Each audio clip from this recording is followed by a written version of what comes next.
Goedenavond allemaal. Welkom bij alweer het zesde KFPS College Tour. Mijn naam is Marijke Akkerman. Ik werk bij het Fries Paardenstamboek.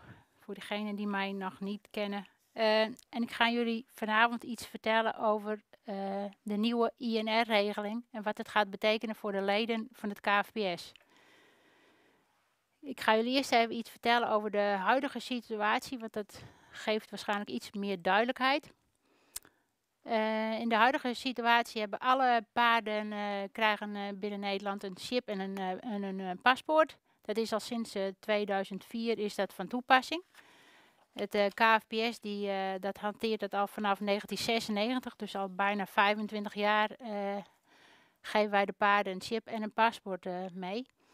Het paspoort dient altijd bij het paard aanwezig te zijn. Dus als u op wedstrijd gaat of er is een paard wordt aangemeld voor de A, B of P, of het paard gaat naar de opvak, dan dient altijd het paspoort bij het paard aanwezig te zijn.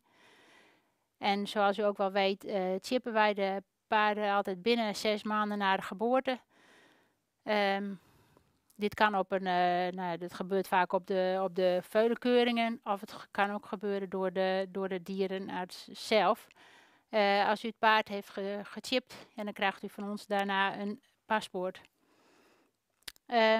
Ga ik u straks nog even iets meer over vertellen. Alle paarden die bij het KFPS in de database staan, staan ook in de nationale database. Dat is de nationale database van het RVO, Rijksdienst voor Ondernemend Nederland. In deze database staat de naam, geboortedatum en stamboek van uw paard. U kunt dit vinden ook op de site van het RVO, bij de regels van de paardenhouderij. En dan kunt u via dit scherm, daar cirkel ik nu even omheen, kunt u zoeken ook op chipnummer of op levensnummer van het paard. En dan kunt u kijken of uw paard ook daadwerkelijk in de database staat van het RVO. Maar zoals al gezegd, al de paarden die bij het KFPS in de database staan, staan ook al automatisch in de database van het RVO.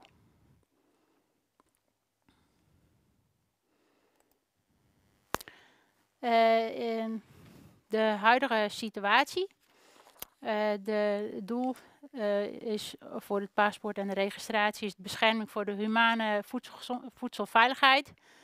Een paard kan in de voedselketen terechtkomen en dan daar wil natuurlijk niemand dat op dat moment dat het eigenlijk niet kan, omdat er medicijnen zijn toegediend die niet in de humane vleesindustrie ook komen. Het kan ook een wens van de eigenaar zijn om een paard niet in de voedselketen te brengen. Kan ook zijn omdat er een aanvraag voor een duplicaat is aangevraagd voor een paspoort. En het kan ook zijn omdat het te laat is aangemeld. Dan komt er ook een aantekening in het paspoort dat het paard niet geschikt is voor de voedselketen.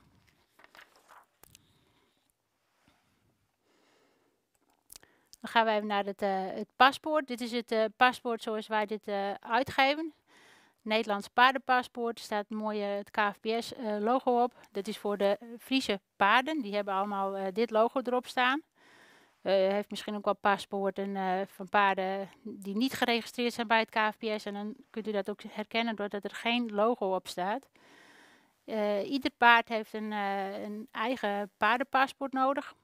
In het paardenpaspoort staan de identificatiegegevens van het dier, zoals het levensnummer, het chipnummer, afstamming. Als het geen Friese paard is het ook vaak een schets of een foto is erbij geplaatst. In het paspoort staat ook of en welke medische behandelingen het dier heeft gehad.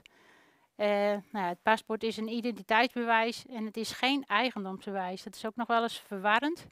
Maar het paspoort staat op naam gezet van vaak van de houder van het paard. Maar het is geen eigendomsbewijs. Net als het stamboekpapier, dat is ook geen eigendomsbewijs. Het eigendomsbewijs van een paard is vaak of een contract of een koopcontract of iets dergelijks wat hij ooit heeft opgemaakt met de kopende partij. Wanneer kan je een paardenpaspoort aanvragen? Dat is als je een veulen hebt geboren Binnen 6 maanden dien je bij het KFPS en dient er het veulen af op een keuringscentrum geweest. Dan krijgt hij een chip en krijgt u daarna ook het paspoort. Of dat je het bij een dierenarts laat doen, dat kan ook. Dan kunt u bij de dieren kunt u het geboortebevestiging downloaden. En kunt u dat aangeven bij de dierenarts. Gaat de dierenarts een chip in het veulen doen in de hals. En dan kunt u dat geboortebevestiging opsturen naar het KFPS. Als u daar ook direct de machtiging bij stuurt, krijgt u eigenlijk het paspoort binnen enkele dagen toegezonden. Dus dat kan heel erg snel.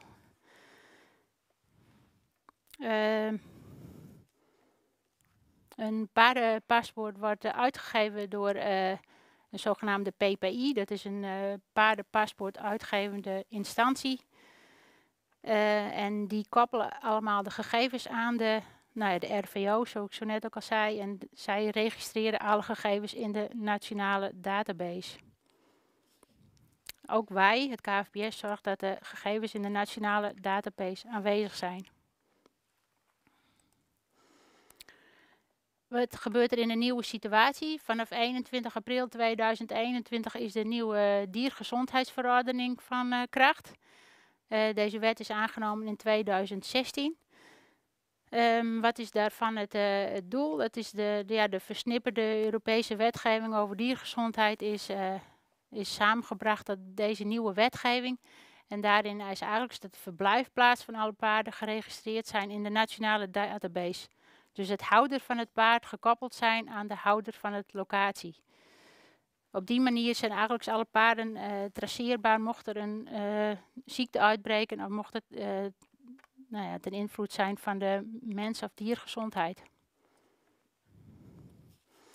Dit geldt ook voor als u paarden heeft voor de hobby of paarden professioneel gebruikt. Voor iedereen is deze regelgeving van toepassing.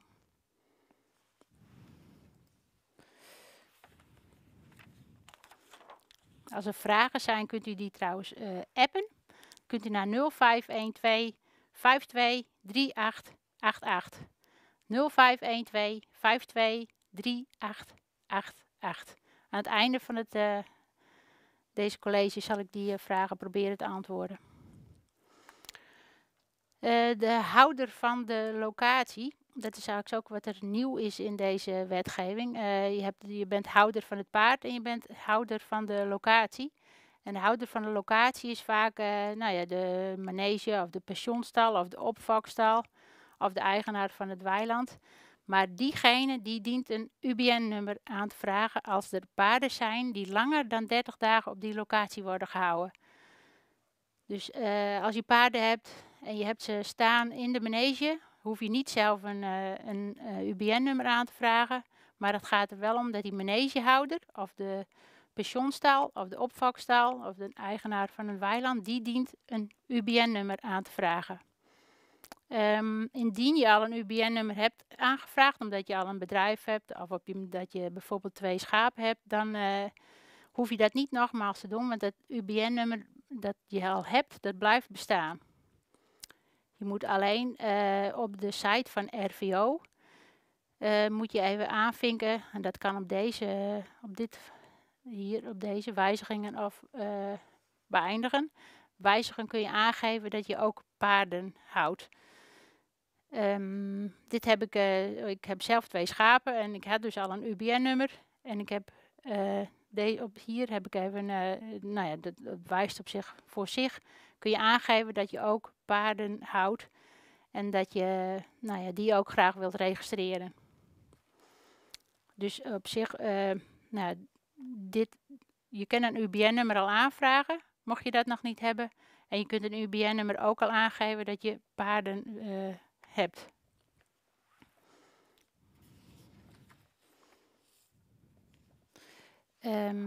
Zoals ik al zei, je hoeft een UBN-nummer moet je aanvragen als je paarden langer dan 30 dagen op die locatie houdt. Waar en wanneer moet je paarden registreren? Zoals ik net al zei, het verblijf moet langer zijn dan 30 dagen. Dan komen ze in de nationale database. Dus het is bij het RVO. Daar zijn de paarden dan vindbaar. Bij verplaatsingen korter dan 30 dagen hoef je geen melding te doen in de nationale database, maar kun je dat doen in een lokale administratie of schrift. Wat dat inhoudt zal ik straks ook nog even op terugkomen. Mocht de verplaatsing zijn korter dan 24 uur, dus je gaat bijvoorbeeld even op bosrit of je gaat naar een training of naar een wedstrijd, dan hoef je geen administratie bij te houden. Het is met name, als je 30 dagen of langer moet je melden met een UBN-nummer, kom je in een nationale database. Is het korter dan 30 dagen, dan moet je het bijhouden in een lokale administratie in een schriftje. En ga je 1 dag op pad, dan hoef je eigenlijk niks te doen. Uitzondering daarop is dat het verblijf naar een dekstation. Als je daar een paard hebt staan en hij blijkt gust te zijn, dus hij wordt dan nog een keer geïnsemineerd en hij blijft langer dan 30 dagen staan. En dat is in dit geval eigenlijk onder de 90 dagen. Dan mag dat ook in de lokale administratie worden bijgehouden. Dit is alleen een uitzondering voor dekstations. Dus het geldt niet voor een ABFP of een centraal onderzoek. Maar het is alleen een uitzondering voor het verblijf op een dekstation. Oh.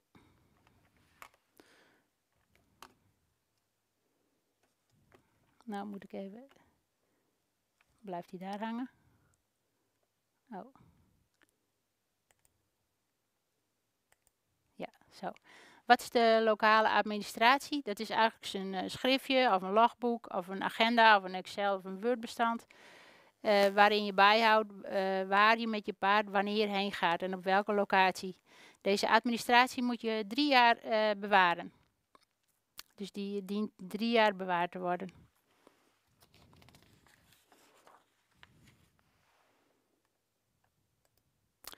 Waar moet je dit registreren? In mijn RVO.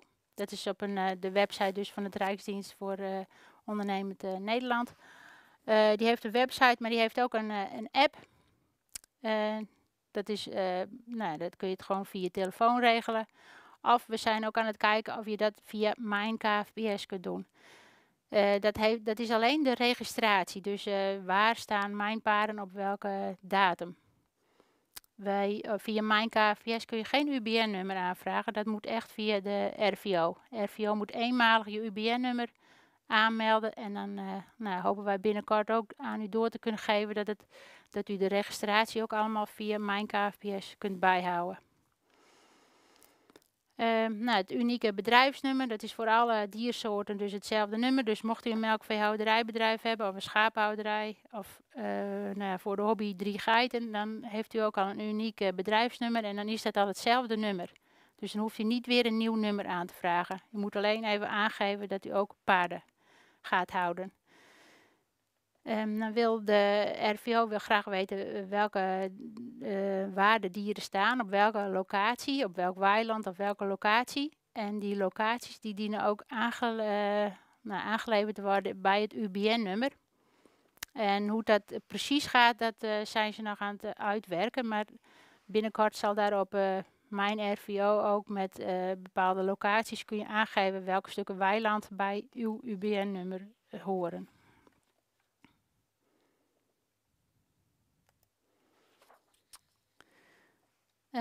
Dan nog even iets over de handhaving. Hoe gaan ze dit handhaven en hoe zal het in zijn werk gaan? De NVWA is verantwoordelijk voor de handhaving in dit geval. Dat zal in ieder geval dit jaar nog niet gebeuren, maar op een of andere manier zal het toch gehandhaafd. Zullen ze hier toch naar kijken of dit inderdaad iedereen de paarden registreert. Bij verschillende seminars kwam ook naar voren van hoe zit het met de uitwisseling van de data in de grote database. Het is wel zo dat de Rijksoverheid kan onderling wel data uitwisselen. Dus het zou kunnen zijn dat verschillende ministeries gebruik maken van deze data. Wat voor kosten brengt dit met zich mee? Het is nu nog niet duidelijk wat de RVO voor kosten nodig heeft voor het UBN-nummer. Ik heb 2 schapen, dus ik weet dat mij dat volgens mij €26 per jaar kost om dat UBN-nummer in leven te houden. ik geloof dat voor melkveehouderij iets van 33 euro is. Dus het zal in die rato ook zijn om het... Dat zijn dan de kosten per jaar voor de registratie van het UBN-nummer. Op dit moment kun je je paarden nog niet koppelen aan je UBN-nummer. Dat kan hoogstwaarschijnlijk vanaf 12 april. Dan heeft de RVO de website in orde om je paarden ook te koppelen aan je UBN-nummer. Zij hebben ook een hele handleiding geschreven hoe je op dit moment je UBN-nummer kunt openzetten voor paardenregistratie. Dus ze zullen ook vast een handleiding maken hoe jij je paarden kunt koppelen aan jouw UBN-nummer. Heb ik nog een paar belangrijke websites. Die websites die komen ook in de PowerPoint die op de site komt te staan. Hier kunt u gewoon op klikken. De bovenste is dan staat de hele grote verordening. Als u interesse heeft, dan kunt u dat lezen. Het is allemaal in het Engels en het zijn documenten van 50 pagina's. Maar als u meer wilt weten, dan kunt u dat daar lezen. Een UBN aanvragen via de RVO. Als u straks op de site zit, dan kunt u hier gewoon op klikken en dan komt u direct op de juiste pagina. Zo is er ook een linkje naar het zoeken op een chipnummer. En mocht u een paspoort nog nodig hebben voor een niet-Friespaard, dan kan dat ook via het KFPS. En dan zit daar ook een linkje in op welke pagina dat bij het KFPS u dat kunt doen. Ik weet niet of er al inmiddels al vragen zijn, maar u kunt uw vragen appen via 0512 52 3888.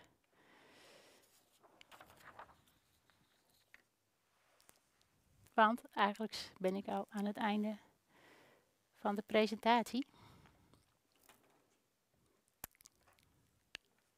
0. Ja, ik heb een weiland in Bruiklijn. Welke bedoel je? Oh ja. Kan er een voorbeeld komen van hoe de... oh nee. Oh ja. Als ik een paard zelf gefokt heb, hoe moet ik dan aan mijn eigendom... Als ik een paard zelf gefokt heb, hoe moet ik dan mijn eigendom aantonen? Dan staat het paard al op uw naam. U hoeft geen eigendom aan te tonen, want u bent de fokker, ook een eigenaar. U hoeft zich aan niemand te verantwoorden op dat moment. Ik heb een weiland in Bruikland van een bedrijf. In principe, omdat zij dat land niet hoeven te houden. Dat bedrijf kan ik toch niet verplichten om een UBN-nummer aan te vragen. Ja, dat is wel een beetje een lastige, maar de eigenaar van het weiland is wel verantwoordelijk om het UBN-nummer aan te vragen. Die eigenaar kan u wel machtigen. Dus dat moet wel 1 keer via mijn RVO, maar u kunt via het RVO de machtiging aanvragen voor de landeigenaar. En dan kunt u dan de registratie verderop zelf uitvoeren.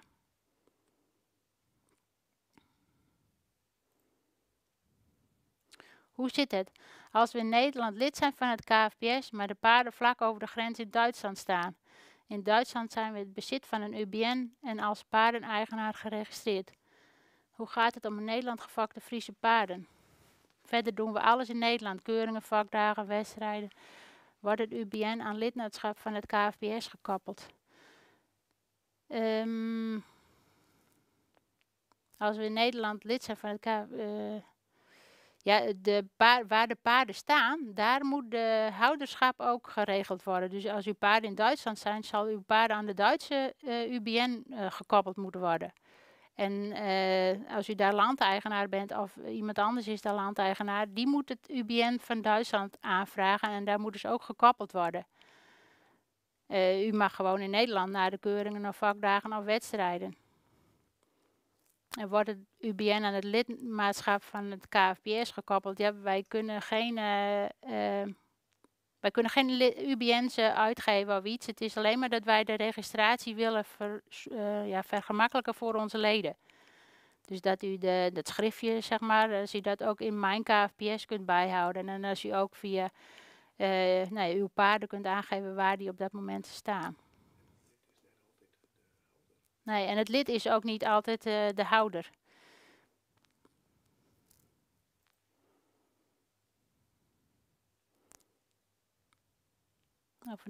Notering in lokale administratie. Wanneer tijdelijk weg bij eigenaar. Ook bij locatie waar paard staat, dient paard dan ingeschreven te worden in lokale administratie. Kosten UBN-nummering is duidelijk. Doorgegeven wisseling van locatie is gratis. Gratis of nog meer kosten dan. Nee, dus zijn niet, alleen het UBN zijn de kosten voor zover op dit moment duidelijk. En dat zijn de kosten die ook naar het RVO moeten worden betaald. Dus niet naar het KFPS of iets dergelijks. En wanneer het tijdelijk weggaat bij de... moet even kijken hoor. Tijdelijk weggaat bij de eigenaar, dat is weer die 24 uur. Als je binnen 24 uur niet het paard van locatie is, hoeft u niks te doen. Als het binnen die 30 dagen is, moet u dat in een schriftje bijhouden. Dan moet u het bijhouden, maar ook waar het paard naartoe gaat, moet het bijhouden. En als het langer dan 30 dagen bij u vandaan gaat, moet degene die de landeigenaar of de houder van de locatie moet uw paard registreren in de nationale database.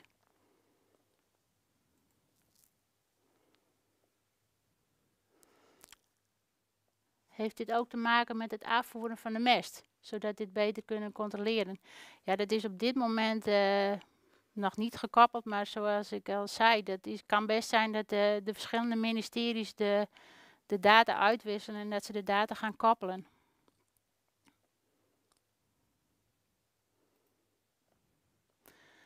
Stel je hebt de intentie om een paard naar een trainingsstal te brengen voor een periode korter dan 30 dagen, maar uiteindelijk blijkt dat het paard toch langer moet blijven.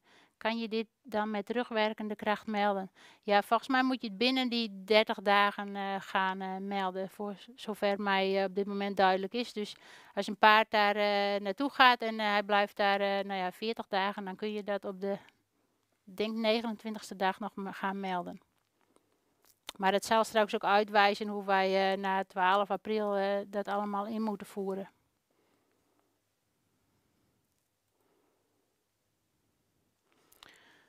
Door het registreren van de paarden is alles bekend hoeveel paarden er ten alle tijde zijn.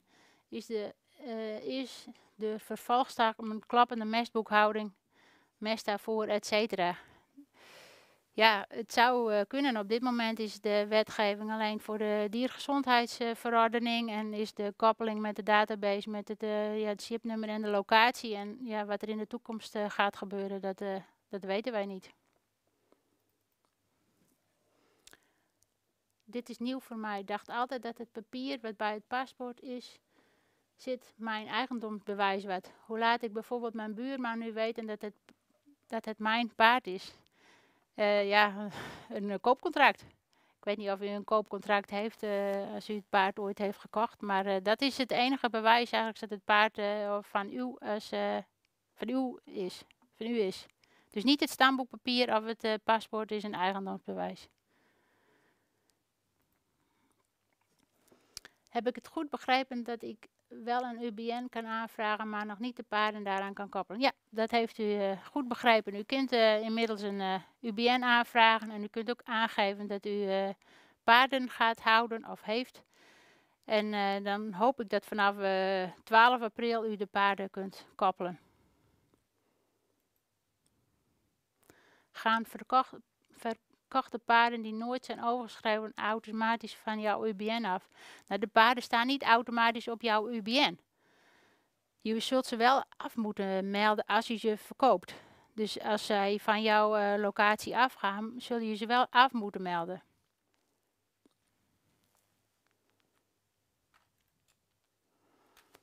Hoe zit het met het paspoort van het paard? Moet deze bij de eigenaar liggen of in mijn geval op de pensionstal waar mijn paard staat? Die zal op de pensionstal moeten liggen waar het paard staat. Het paspoort dient altijd bij het paard aanwezig te zijn.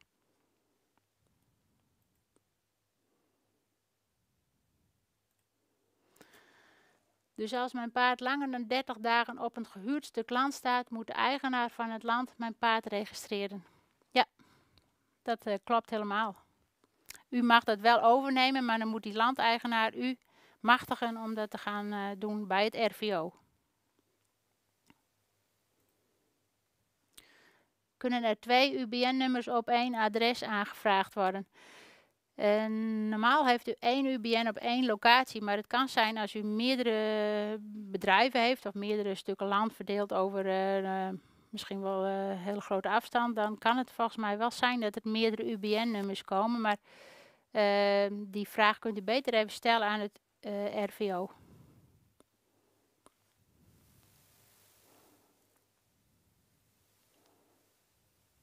Nou, op dit moment waren dat alle vragen. Oh, er komt nog 1. Ja, belangrijk om even te vermelden dat dit een Europese wetgeving is. Het is een EU-verordening. Die is dus in 2016 ingegaan. En het is om de humane gezondheid en van dieren te borgen. Er zijn nog een paar aan het typen, dus er komen nog een paar vragen binnen, zie ik. Meerdere eigenaren van paarden. Nou, een paard heeft maar 1 paspoort, dus dat paspoort dient met dat chipnummer aan het UBN gekoppeld te worden. En dat kunnen meerdere eigenaren zijn. Hoe werkt het met handelspaarden die soms maar 1 dag aanwezig zijn, maar soms 3 maanden? Ja, dat is ook weer dat geval van 1 dag hoef je niks te doen. Binnen die 30 dagen moet je het schriftje bijhouden. En als het langer dan 30 dagen is, dan zul je hem toch moeten melden bij het RVO in de nationale database. Is het een gesloten systeem? Als ik het paard afmeld en het wordt nergens aangemeld, krijg ik dan een probleem? Nou, ja, dit zijn cases ook die in de praktijk straks uitwijzen hoe dit precies werkt. Maar ik denk niet dat u een probleem krijgt, maar er zal ergens een keer misschien een bel gaan rinkelen waar dat paard is gebleven. Maar ja, meer kan ik er op dit moment nog niet van zeggen. Hoe ze dat gaan hanteren. Het is ook een beetje een hantering van de NVWA, hoe ze dat gaan doen. Een veehouder die aan de mak zit met zijn mest, zal koeien moeten wegdoen om de paarden te houden. Dat zou kunnen, want de paarden die vallen wel onder de mestwetgeving, maar ja, dat hopen wij natuurlijk niet dat dit gaat gebeuren. Ja, misschien een paar koeien weg, maar dat is geen goede opmerking, denk ik. Meerdere eigenaren op 1 adres, daarom meerdere UBN-nummers op 1 adres. Kan dit? Het is een UBN-nummer, dat is voor 1 unieke locatie. Dus u dient voor de unieke locatie, kunt u met meerdere personen 1 UBN-nummer aanvragen. Dat zou ik ook altijd doen, want er zijn toch kosten aan verbonden voor het UBN-nummer. Over eigendomsbewijs. Het stamboekpapier staat toch de fokker en de eigenaar. De eigenaar betaalt zelfs statiegeld hiervoor. Dus dat is toch een eigendomsbewijs. Ja, dit is een juridisch iets, maar een stamboekpapier of een paspoort is geen eigendomsbewijs van het paard. En dat blijft altijd het koopcontract. Dus er is ook wel vaker over gepubliceerd in de Friso over dit soort artikelen. En ik wil daar ook nog wel even het linkje morgen naar u toesturen, dan kunt u dat nog even nalezen. Maar het koopcontract is het bewijs. Is een gebruikersverklaring van de verhuurder genoeg voor de huurder? Nou, voor zover ik heb gelezen is altijd de grondeigenaar verantwoordelijk. Dus de houder van de locatie is verantwoordelijk en die kan een machtiging afgeven aan de huurder. Dus de eigenaar of de houder van de locatie is verantwoordelijk en die zal het UBN-nummer moeten aanvragen.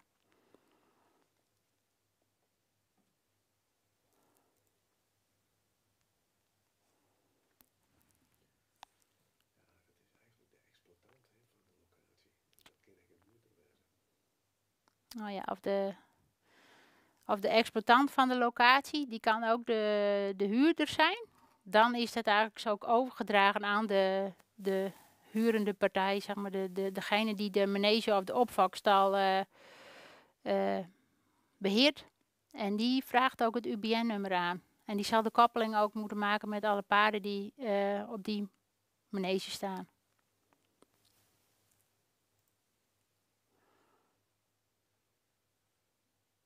Als fokker moet ik dus met mezelf een koopcontract afsluiten.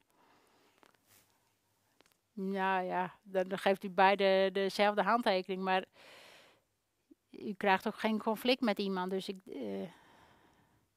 ik zal nog even terugkijken op dat. Er is ooit eens, we hebben altijd notaris, advocaten, die schrijven altijd een stuk in Friso over ook houderschap. En ik zal dat er even bij zetten en het komt wel even in de link onder dit artikel op friso.com.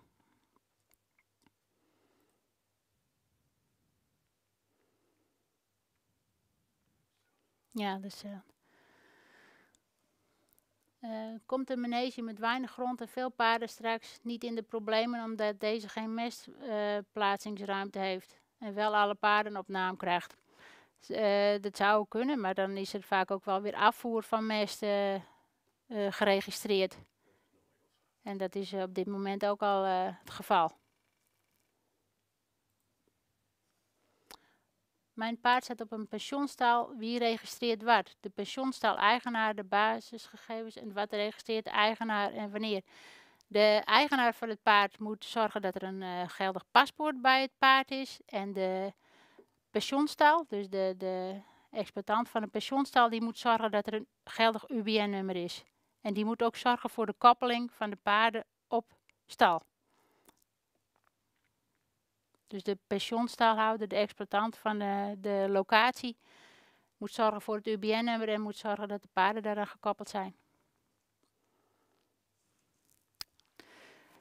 Nou, volgens mij is het, heeft iedereen, ik heb alle vragen voor zover mogelijk beantwoord. Dan heb ik nog een laatste sheet.